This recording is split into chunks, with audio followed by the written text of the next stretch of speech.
Alors pour l'instant, on va en rester là pour aujourd'hui. L'action elle a été belle. On espère ne pas revenir sur une action, mais dans tous les cas, si d'ici à mercredi, on n'a pas de courrier, on prendra des mesures en conséquence. De toute façon, le préavis est posé. On va le continuer. Tant que l'homologation et le problème de l'insalubrité des agents n'est pas réglé, le préavis sera toujours en cours. Voilà.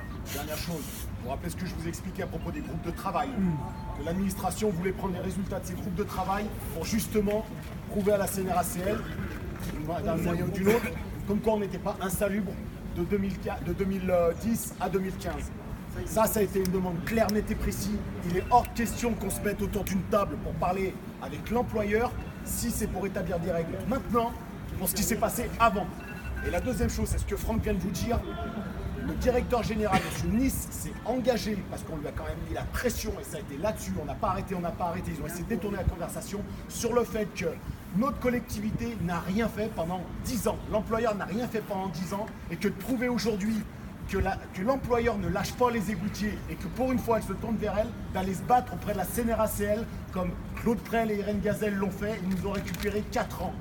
Et donc il s'est engagé à ça, à nous faire un courrier sur ce sujet-là, comme quoi l'employeur va, même si c'est difficile après de dire, bah voilà, on a des agents qui ont fait 800 heures jusqu'au 1er janvier 2015 et après il y a des choses qui vont changer, il s'y est engagé. Donc c'est pour une fois, et c'est la première fois qu'on sort d'un mouvement où on a l'employeur qui nous dit, je vais me battre pour vous les égoutiers. Jusqu'à présent, c'était net, on est désolé. Alors juste par rapport à ça, moi je suis quand même, tant que j'aurai pas l'écrit, je reste sur une position. Voilà, on va attendre de voir les écrits. En tout cas, on a insisté lourdement là-dessus. Sans quoi, on mettra une action en place. Enfin, c'est vous qui allez décider et on vous accompagnera. Dans tous les cas, on vous accompagnera. Le préavis est posé, il est maintenu. Et tant que ce problème n'est pas réglé, il restera en place le préavis. Et on pourra intervenir à tout moment, à toute heure et dans plein de choses. On a plein d'idées. On pourra bouger à ce moment-là. Voilà. L'homologation. Alors, l'homologation, on veut les dossiers. Monsieur Soulas nous a expliqué que selon la loi, la collectivité a changé de nom, une nouvelle collectivité. Il n'y a pas de discontinuité dans le réseau. On l'a dit. Voilà. Voilà. On lui a dit, écoutez, vous voulez faire des groupes de travail pour l'homologation du réseau, pour quoi que ce soit. Ok.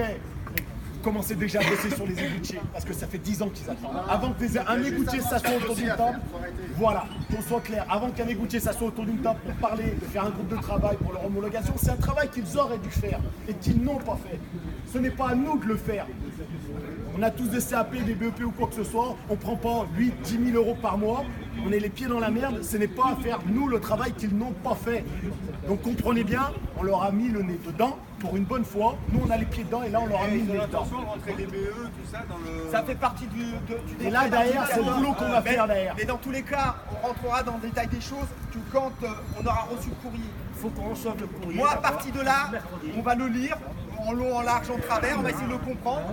Et à partir de là, c'est le courrier. Il dit clairement les choses comme quoi ils vont monter à la CNRACL, mais pas dans 10 ans, hein. Monter rapidement à la CNRACL pour aller nous récupérer l'insalubrité de 2010 à 2015. C'est une insalubrité qu'ils nous doivent, hein. C'est pas un cadeau qu'on leur demande. Hein. Donc, à partir de là, nous on discute. Sans ça, il n'y a aucune discussion avec nous. Il y avait les politiques aujourd'hui, hein. C'était pas que l'employeur. Hein. Il y avait aussi les politiques qui étaient là pour écouter ce qui se passait. Et je pense que vraiment les politiques, M. Rousseau, Mme Julien, ont entendu ce qu'on avait à dire. Et vraiment, à un moment, c'est un mal-être. C'est un mal-être qu'on a. Comprenez bien. Moi, j'aurais dit les égoutiers pour qu'ils se réunissent 3, 4 fois en moins d'une année. Et vous croyez qu'on fait ça par plaisir? Qu'on perd une journée de boulot comme ça, par plaisir, une journée de salaire? Donc, je pense qu'ils l'ont compris. Et surtout le fait aussi que l'administration, la direction de l'eau, a rien fait pendant 10 ans. Donc je pense que là aussi, notre directeur, notre nouveau directeur s'est rendu compte de certaines choses. Et derrière, je pense qu'il va y avoir du boulot, je l'espère. Mercredi, quoi qu'il en soit, si on n'a pas ce courrier, vous êtes tous au courant dans les décos. Et après, bah voilà. Aujourd'hui, il n'y a pas un écusson, hein. Il n'y a que des casques, comprenez bien. On est corporatiste aujourd'hui. Hein. On est égoutier avant toute chose. Hein. Moi, je suis qu'égoutier aujourd'hui, je ne suis rien d'autre. Hein. Alors ce qu'il faut savoir aussi, c'est que vous avez montré aujourd'hui de quoi vous étiez capable. Pour que les élus de classe Nice se déplace dans les 5 minutes qui suivent. Franchement, chapeau les mecs. Moi, je vous félicite. Merci à vous.